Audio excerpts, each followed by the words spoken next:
Wall Street made everything ESG. So now all of a sudden, me as an investor, I don't have a choice anymore. I can't say, hey, I just want to invest in companies that focus on making money. Hey everybody, Jonathan Broadbent here. Today I have Matt Tuttle joining us from Tuttle Advisors. Matt, thanks for joining us. We're going to dive into UnWoke, how Matt and I met in fortuitous circumstances, the friends that we have in common, and where we're going with the fight back against the woke left and Wall Street. So I'm going to set it up this way because I just think it's really cool when suddenly God puts things in your path that to put the light bulb on, so to speak. So we have a mutual friend who decided that it was important for Matt and I to meet. He's a follower and subscriber to UnWoke Academy, and he'd been telling me for a little while, you got to meet this guy, Matt Tuttle.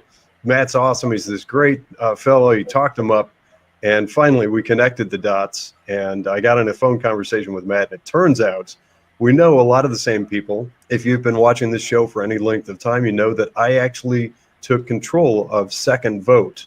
And Second Vote and Matt Tuttle's enterprise actually have some folks in common.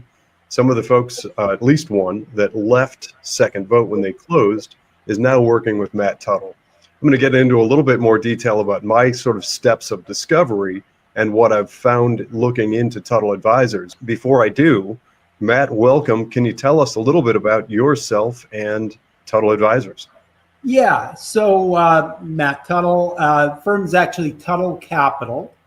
We're an ETF issuer. We have 24 ETFs, close to $3.5 billion under management. I've been investing in markets since probably 1981, and just been on Wall Street since 1991. So that's me in a nutshell. Well, you've had some significant growth. You've hit $3.5 billion in assets. I'm just going to interject because I sent to offline and prior to this session, this conversation with Matt, I sent something to Matt that is an announcement from President Trump's organization that he is pursuing some financial endeavors in the non-woke investing sort of realm.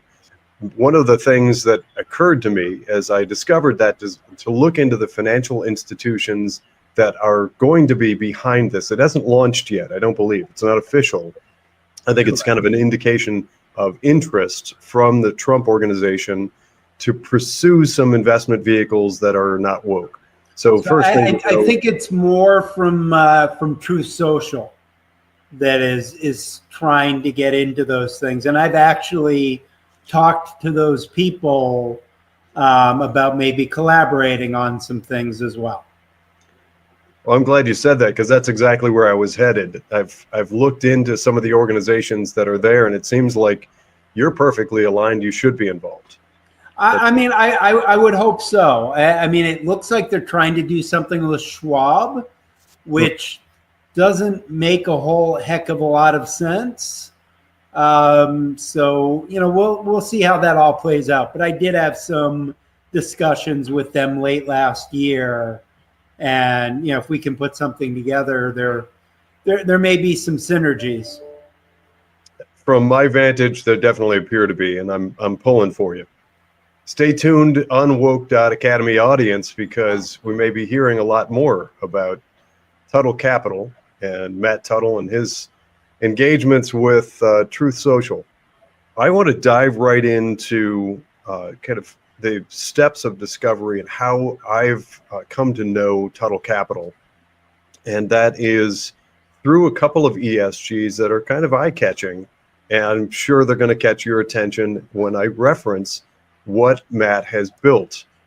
So the first one that came onto my radar is something called ESGX. If you're not familiar with exchange-traded funds, or ETFs for short, that's an exchange-traded fund, and that is one that is built to oppose the ESG that we've found and discovered If you haven't been watching prior episodes, look back through some of the episodes where we get into the ESG influence in Wall Street investment management. What Matt has done is built a pooled investment, an exchange traded fund that avoids that. Matt, tell us more about the evolution of ESGX.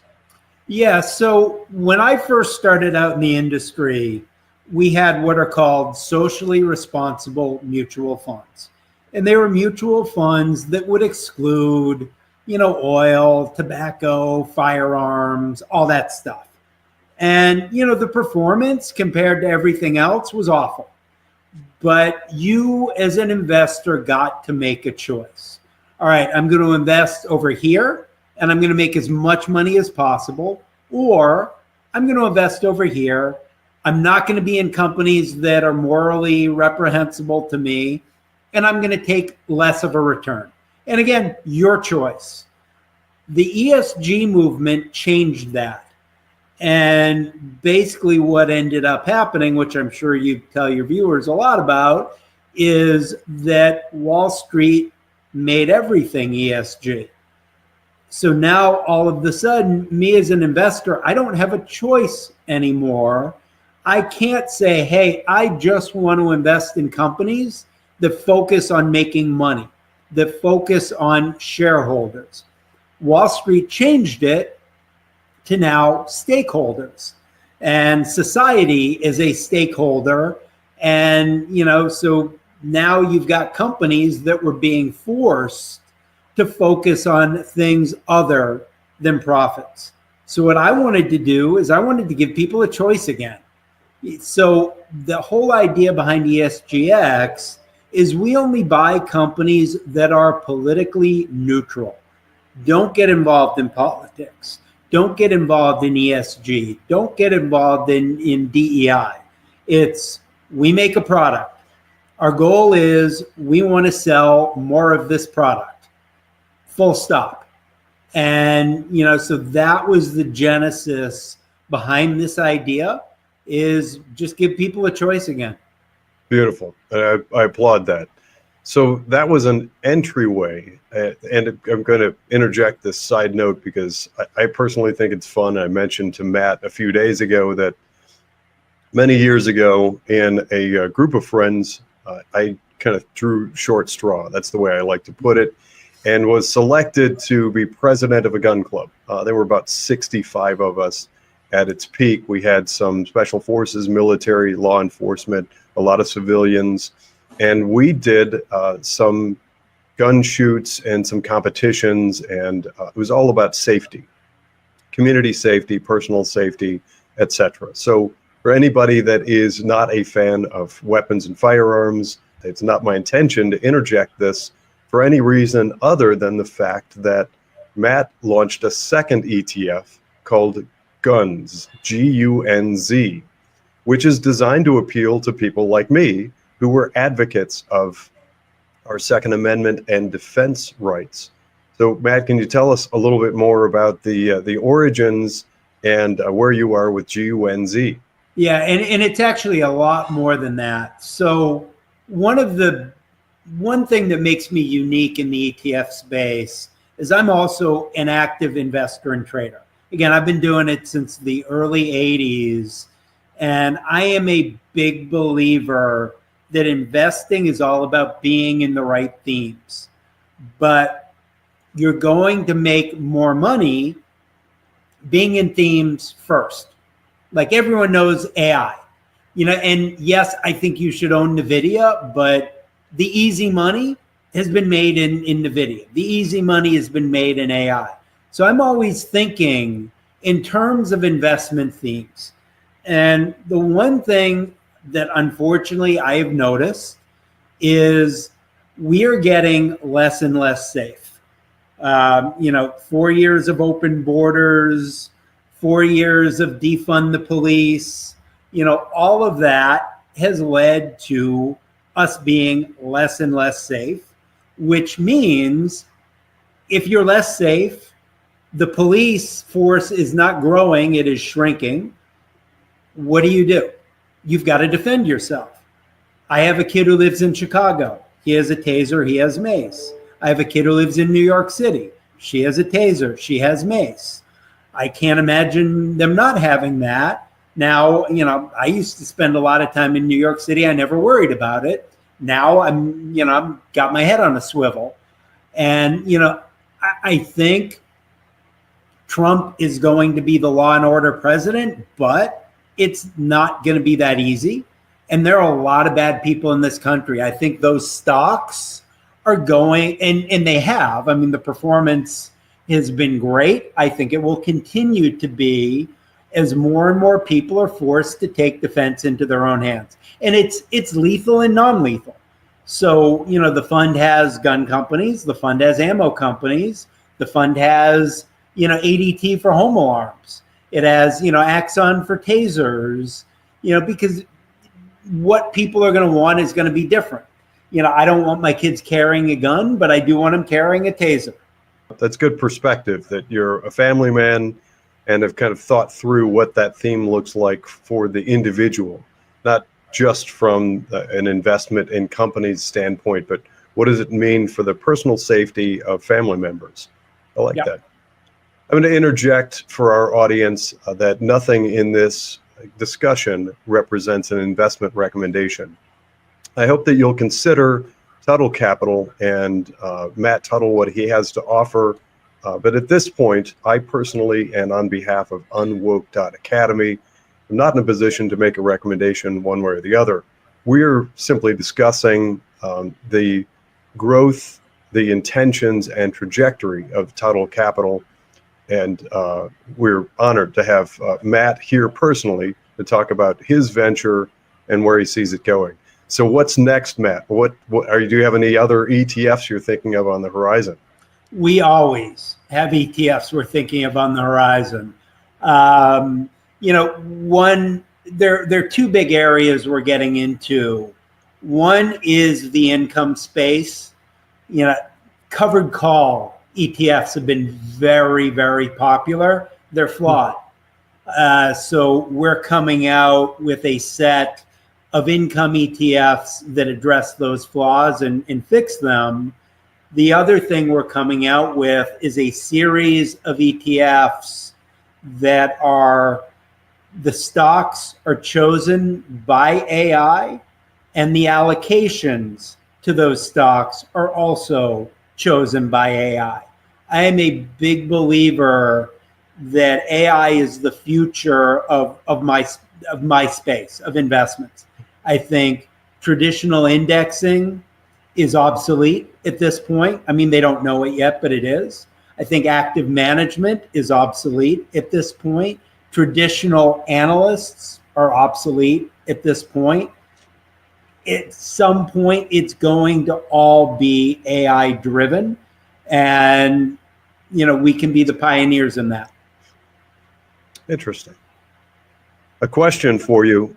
I've mentioned to you in our conversations before you joined me for this discussion that I got to know Dr. David Black, who started and formed Second Vote.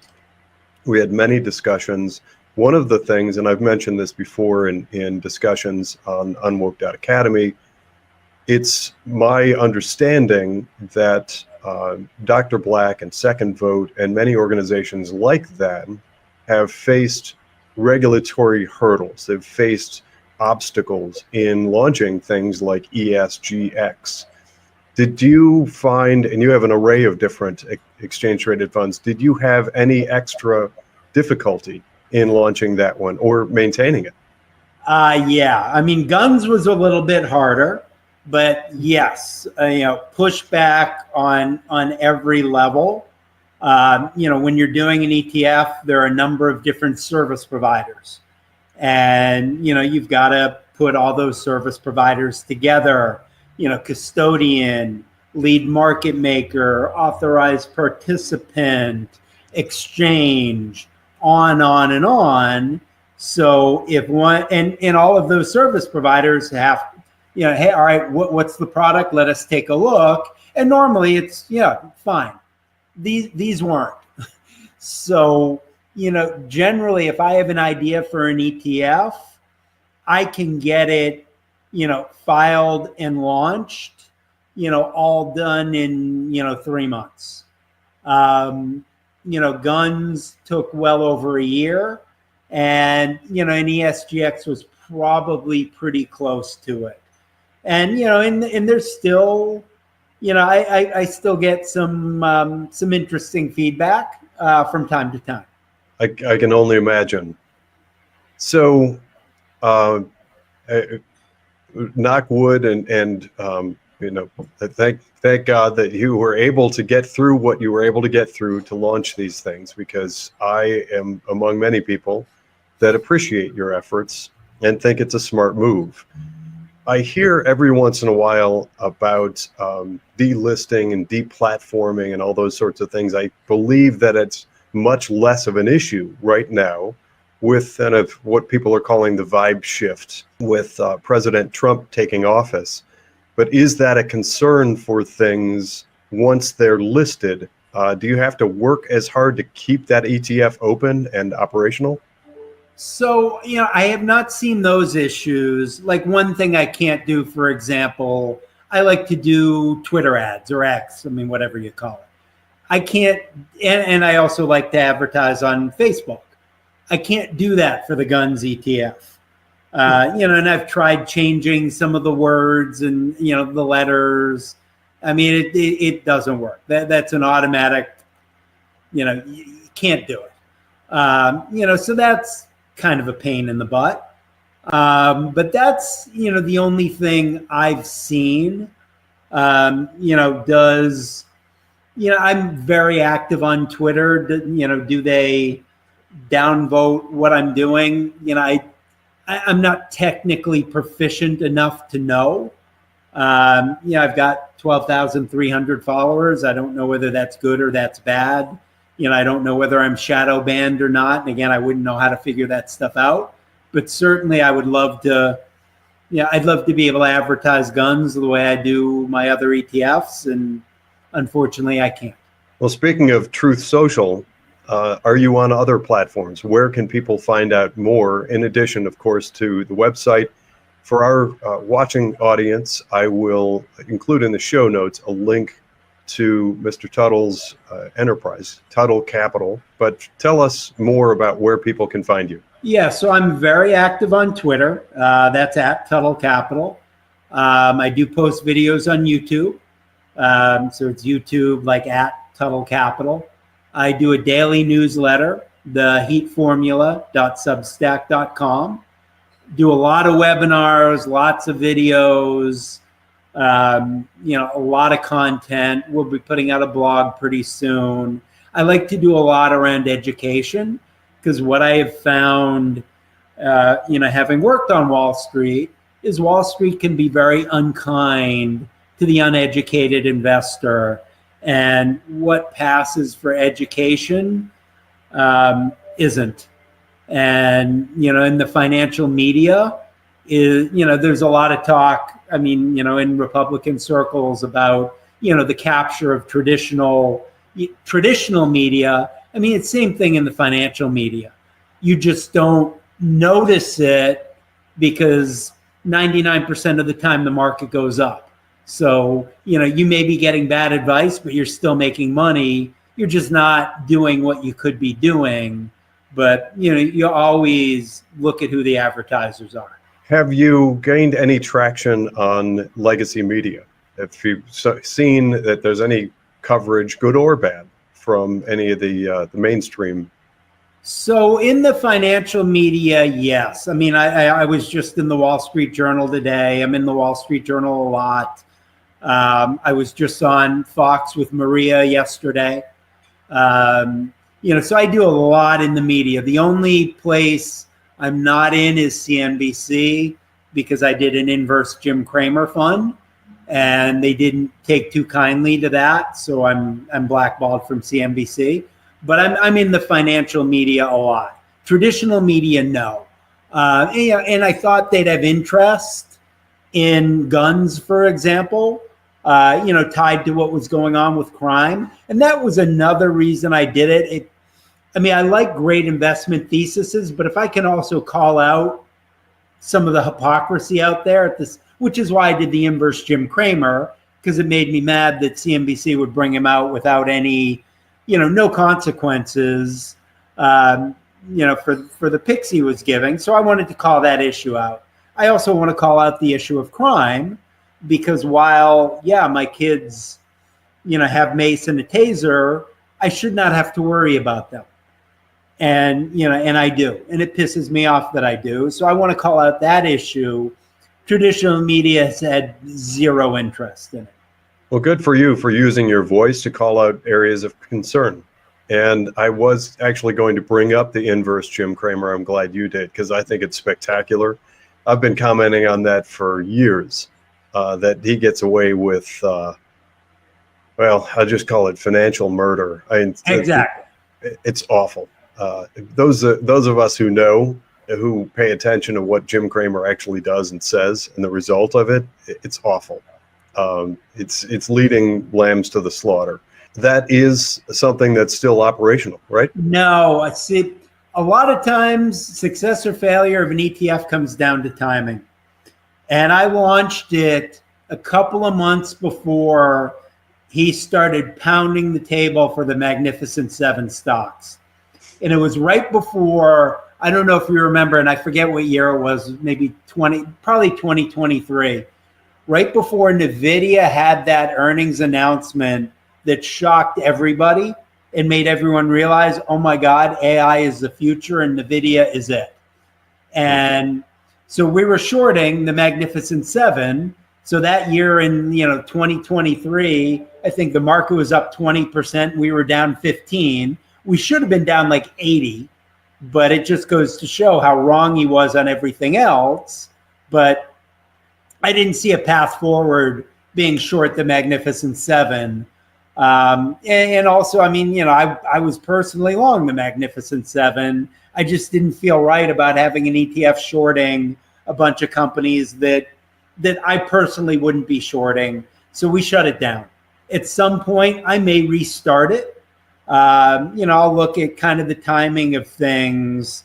But while he's pounding the table for the Magnificent Seven stocks, and the way market structure is, money is constantly flowing into those names. It's tough. I could do an inverse Cramer X Magnificent Seven. Maybe I'll do something like that. I don't know if you've had occasion to look at our list of different podcasts and subjects that we cover. I'm going to interject for sake of our conversation and to elicit your feedback. I coined the phrase the globalist bubble several months ago in talking about the consolidation of markets. We see such a movement into a small number of large and mega cap companies, not like we haven't seen this since the Great Depression. We now have, for instance, and I'm just saying this, of course, not to Matt who knows this, but to my audience, there's such consolidation in financial markets right now. Capital markets are really effectively in a very small number of names. I want to put this in clear and simple terms. The S&P 500, which is the most noted, most commonly referenced index, is now about 40% of it or more is comprised of 8 companies. 8. It should be a lot more. It means that nationally, within the United States and internationally, we have a very small number of companies that are soaking up massive amounts of capital. In my world, in my view, those companies, that capitalization needs to be answered for. There needs to be a projection that those companies have earnings that would match that and justify that valuation. You watch some previous episodes. If you're listening to this and it doesn't quite make sense, I did an episode on globalist bubble. But that said, Matt, I'd like to get your feedback on that because it ties in directly with exactly what you're describing. So I teach an investment methodology that I call the H.E.A.T formula. And that stands for hedges, edges, asymmetry, and themes. The idea is, so you could very well be right. Problem is we don't know. So I say, A, you should always have hedges on in your portfolio. You never know what's going to happen. I mean, this is being recorded Monday. We had, the market sell off because of DeepSeek. And a lot of people who didn't have hedges on lost a lot of money, that day. And you probably had a lot of portfolio managers get fired that day. So always have hedges. You should always be looking for edges. Asymmetry is important. You should always design your positions and your portfolio as a whole for asymmetrical returns. And then always be invested in today's and tomorrow's top themes. If you do that, then, I mean, yes, you care if, all these names collapse, but you substantially reduce your risk versus the people who are out there saying, hey, I just buy the S&P 500 and, that always works. Well, I mean, no, it doesn't. 2000 to 2010, you would have, made nothing. October of 07 to March of 09, you would have lost 60%. And, in the next one, because of, these 7 companies and what they make up, could be even worse. So you've got to design your portfolio differently. Traditional asset allocation doesn't work. 60-40 portfolio doesn't work. There are ways to do things that, again, the market collapses. Yeah, you're still going to lose money, but you're not going to lose nearly as much as everybody else is going to lose. I can't miss the opportunity to interject. From my perspective, I work in a different area of finance with a very unique focus that is, I believe, very complementary to Matt and his perspective and what he builds, and that is in pensions and retirement plans. It's a different animal, and I find that I'm routinely kind of shaping conversation in sort of 2 different realms. One is for the investor that Matt is speaking to when he's talking about how to build a portfolio successfully and what goes into picking your investment themes and selections. I find all too often in retirement plans, there is much more of a mass set it and forget it, out of sight, out of mind mentality, with very few people that look at the amount of money that goes into their 401k plan or things like it and what it ultimately gets invested in. And that said, Matt, I did an episode, or actually now it's multiple different episodes, where I did an experiment. I'd like your feedback on this if you're interested. Sure. I took the Kiplinger most recent list of the top 100 mutual funds in 401k plans. I pulled out all the equity funds and then did analysis of top holdings of those funds, and they're nearly identical. I actually created a video slideshow. So there are many people out there, and I actually have one specific example. I used a nickname, an alias of Yosemite Sam at the request of this individual, with significant holdings in IRA, 401k, a rollover account, a brokerage account, all kinds of ETFs and mutual funds, a lot of them inside of a 401k plan, and found mass commonality.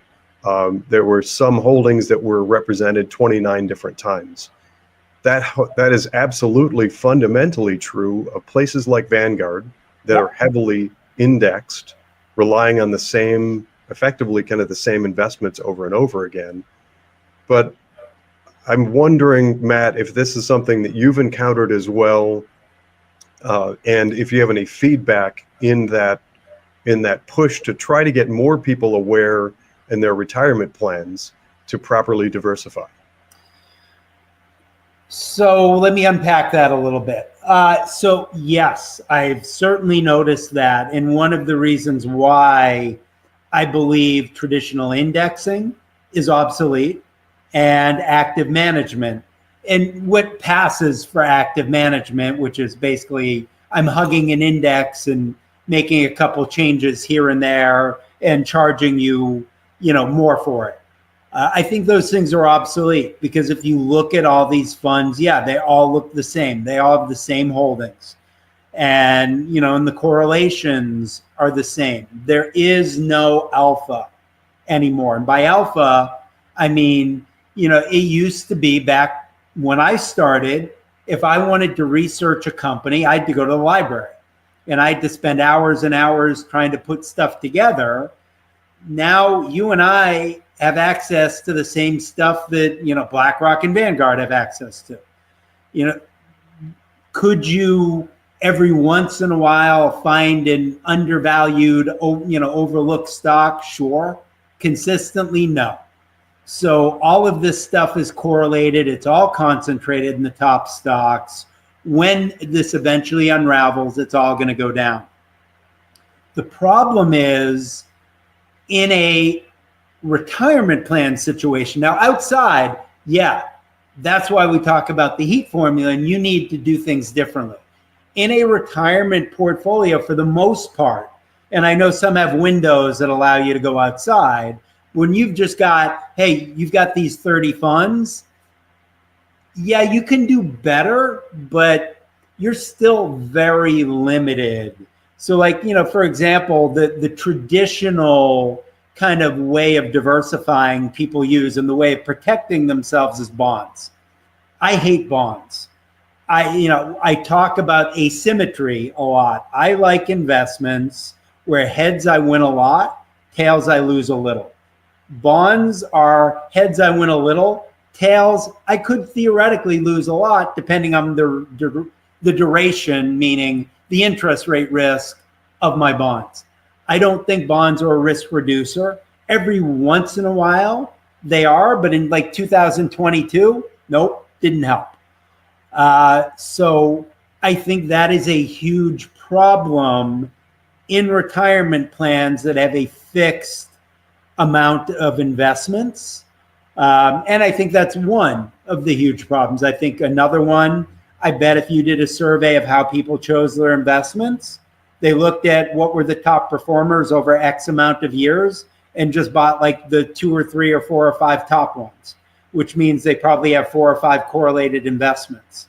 And we could probably go on and on and on with the problems that you're going to see in retirement plans.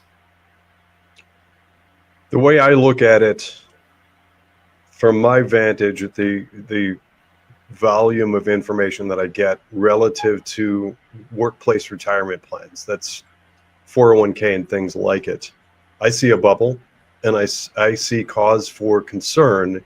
Yep. If that small number of companies, if a significant number of them don't do well, or it's suddenly believed that they can't possibly do enough to justify the current valuation, I see a significant potential for drop. And I've been encouraging people, it's a big part of the messaging we're doing at UnWoke. So what Matt has mentioned is that window. I've talked about it before. It's called self-directed brokerage accounts within 401k plans. Push your human resources office, your CFO, whoever it is that manages your company 401k plan, ask them for a broader access to more diversified investments than that little menu that's in your plan. If you get some pushback, watch prior episodes. I've talked about some of the counter language to use to get the okay within your company to add self-directed brokerage. In short, there are safe harbors that are afforded to your company. If they do that, they get some protections. So a lot of the old arguments that companies used to use to block or limit access to a broad array of different investments no longer apply. That's in short. I want to also just briefly interject, a big part of the mission that we have at UnWoke.academy is kind of what I call, a little tongue-in-cheek, I call it defund the woke. Remember that, and this is really just directed more to our audience, Matt, I'd appreciate any of your feedback on this, but there are things just like Matt and I with very similar experiences in our past with socially responsible investing. That's people that might decide that certain types of investments don't gel with their moral value system. They don't like it for some reason. That's A-okay. And I think Matt has said the same thing. If you choose, Totally. If you don't like something, like we mentioned guns, if you don't like guns, you absolutely have the right to not invest in guns. In a similar fashion, there are companies out there that represent value systems in their corporate behaviors and what they fund and sponsor that are antithetical to Western and US values, like being anti-police, just for instance. And there are lots of different examples. Part of our mission is to root those out and to help people be aware, finding investments, finding managers like Tuttle Capital that are willing to put themselves out there and get ahead of that and see it as a theme for folks like us over here at UnWoke.academy and launch ETFs. Kudos to you, Matt, for doing it. Any response to that perspective? I mean, I could not agree with you more. We've got a division of powers. We've got the government, and then we've got public companies. And if you want to enact societal change, you do that through the government. The public companies, when I buy a stock, I'm buying the stock because I want to fund my retirement. I want to put my kid through school. I'm not buying a stock to defund the police. If you want to defund the police, fine. Advocate to your elected officials. Organize. Do whatever you want to do. Use your investments to fund those efforts, but that's not what a public company is out there to do. A public company is out there to make money for shareholders, and a board of directors is appointed to watch over shareholder interests. So when you get public companies doing something, especially doing something that A, hurts their stock price, and B, they either know or should know that it's going to hurt their stock price, to me, that's not right. That's not what they're there for. And a lot of this ESG movement is really trying to enact changes they can't get done at the ballot box. So, instead of saying, hey, I lost this one, how do I do this better? They're saying, all right, you know what? I'm going to go around the democratic process and I'm going to do it this way. And that's just not how things are structured. So, those are the things that bother me. We have an expression that we like to use in our office that is diss the globalist left. What we mean by that is know where you donate, invest, or spend your money, because that can have an impact. And toward that end, we are delighted to find places like Tuttle Capital that are willing to get out there and get after it and really expose and try to cultivate investment vehicles that jettison, that eliminate that bad stuff that we don't want. That said, Matt, we're up against it. We're going to wrap up here. Any closing sentiment to our viewers?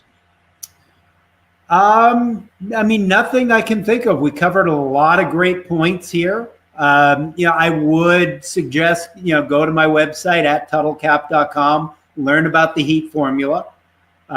It is extremely different, but I think you and I are both kind of worried about what could happen at some point with markets here. And that's all I'd have to add. Excellent. So Matt, the newsletter, can anyone sign up for that? Anyone can sign up for it. It's free. Again, it's the H.E.A.T formula.substack.com. The H.E.A.T formula.substack.com. I do a lot on Substack. I'll find you, Matt, and I will link that as well for our viewing audience. That said, thank you again for joining us today. Matt Tuttle from Tuttle Capital.